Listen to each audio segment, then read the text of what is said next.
This is California Edition. I'm Brad Pomerance. We are in Sacramento, California. We are with Vito Chiesa. He is a member of the Board of Supervisors in Stanilaus County. He is also the first vice president of CSAC, the California State Association of Counties. So congratulations on all your success with CSAC and otherwise. For our viewers, what exactly is CSAC?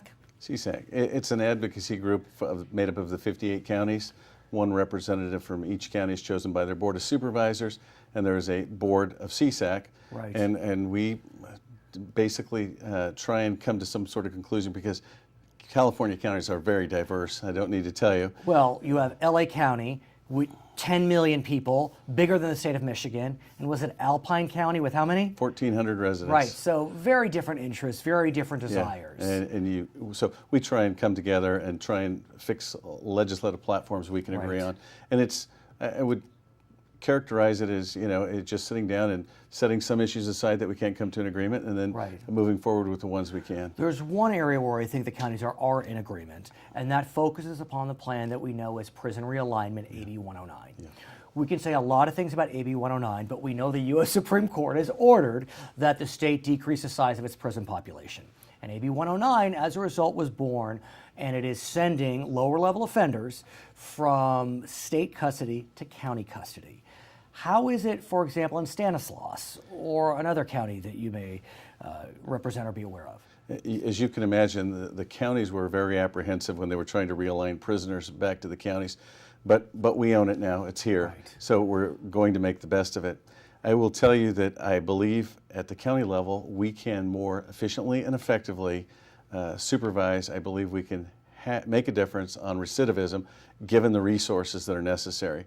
Therein lies always the issue, because as they transfer people down, the funding doesn't always follow it. So have you received the resources? We know initially money was set aside when AB 109 passed. Prop 30 provided a constitutional guarantee for realignment. Do you have enough, sir? I would say not yet. I know the governor in his budget has put in some pretty good things in there. What we see is we have a less healthy population coming from state prison, whether it's physical health or mental health. I know that we need more mental health money. We need better beds, as we talk about jail beds, because the cycle of addiction and mental health go hand in hand, co-occurring disorders. We look at that, and then the second is a step down. You have to have the capability of using your resources in classrooms. And if you go back to a lot of the jails that are built in the 50s and 60s, they're typically a square box.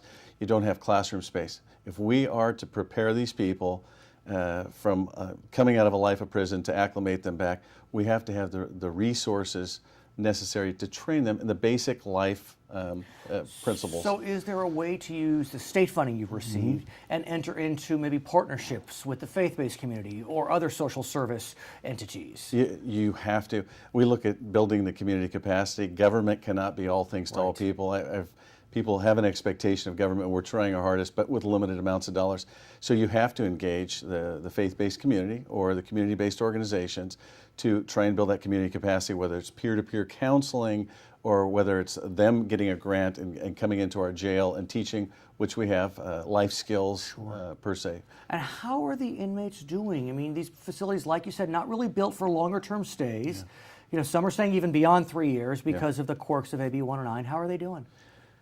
I can tell you the governor came down. We have a new Unit 2, which was our former low level. We just built a new one. It wasn't with state money. It wasn't through SB 1022 funding or AB 900.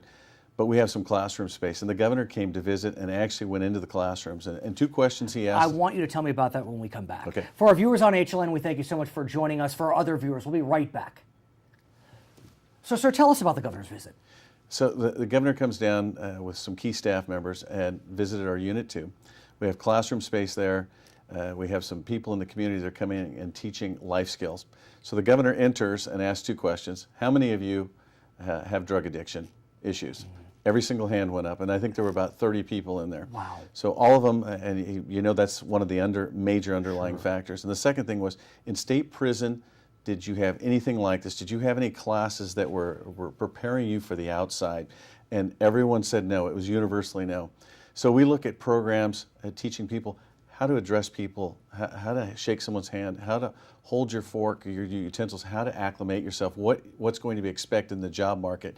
And hopefully, this will take time, but hopefully we're going to see results in the recidivism rate. There's no doubt that was one of the intended goals, outcomes of realignment. But it's interesting, I speak with many members of boards of supervisors, district attorneys, sheriffs. Each one has a different take. Yours is more positive than some. Like I said, we own it, given the resources, and that's always the key component. That means money for better beds. That means money for the co-occurring disorders, whether that's mental health or drug and alcohol treatment. And then, because I look at everything as a continuum of care, we use that term in mental health more. But when someone is having a psychotic episode, you don't want to send them to the acute center right away and lock them up. It's better to see if we can talk them down, make sure they're on medications, connect them with family members, some real simple things, but that takes time and effort and money to make sure they're taking their medications. And then presumably, since they are serving their time closer to home, their family members will be close absolutely, by. And that's why I believe we can be more efficient and effective in housing low-level offenders. I would be remiss if I didn't speak with you about the drought. You represent Stanilaus County, right near Modesto. I mean, Modesto is your county seat. I have to think that you are feeling the pinch, especially because in your day job, one of your day jobs, you're a farmer. Yeah, ag is absolutely the base of our economy in Stanislaus County. Big effect this year. 40% water allocations out of the irrigation districts going to be made up with groundwater. And Do you have groundwater? We have groundwater today, but what we've done is we've gotten all the stakeholders together: irrigation districts, farmers, the cities, the municipality, users, environmental concerns. We've got 21 people at a table. It will be very difficult for 21 stakeholders to come up with solutions, but when we do, it'll be a solution we can buy into. I have a lot of hope.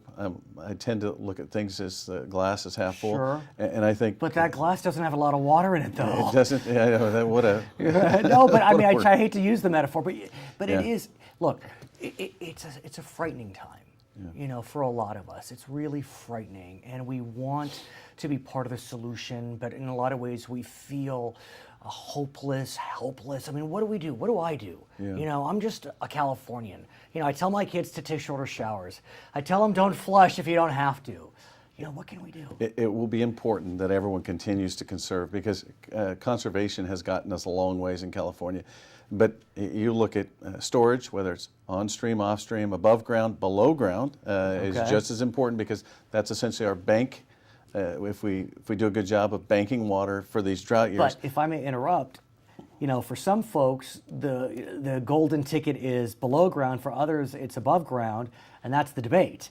We're looking at a new water bond, and our friends on the Republican side would like to see more surface storage. Our friends on the Democratic side would like to see more groundwater storage, and there's the rub. It is the greatest time right now. It's brought the two sides together because it is so severe. And we're going to have to deal with it now. The worst thing that can happen is we don't have a solution now, and that we end up with an El Nino rain year, and that everyone forgets about it. Because we're in the third year of a drought. We're not in the fourth year, the fifth year, the sixth year, which is possible. So we have to start preparing for the worst, doing what we can, maintaining our forests, managing our forests so that we get a better output of our water. We don't have forest fires, that we have water of origin rights. Right. I mean, we start talking about through Delta. I want to ask you, and really, kind of from the heart, how are you? How are your neighbors? I keep thinking about the Modesto area, and I worry. We have, what I'm afraid of is that it'll pit farmers against the municipalities, and that's my big concern. This year everyone's probably going to make it because the well probably isn't going to go dry. But we understand there's an alarm out there, and we need to deal with this in a very expeditious manner. And I'm trying to bring, again, the two groups together, more than two groups, but to say, hey, we have to deal with this. We might have to idle some ground. We may not have to idle ground. See. Yeah, everyone has to work Vito together. Chiesa. He is a member of the Board of Supervisors in Stanilaus, First Vice President of CSAC. I'm Pomerance. It's California Edition.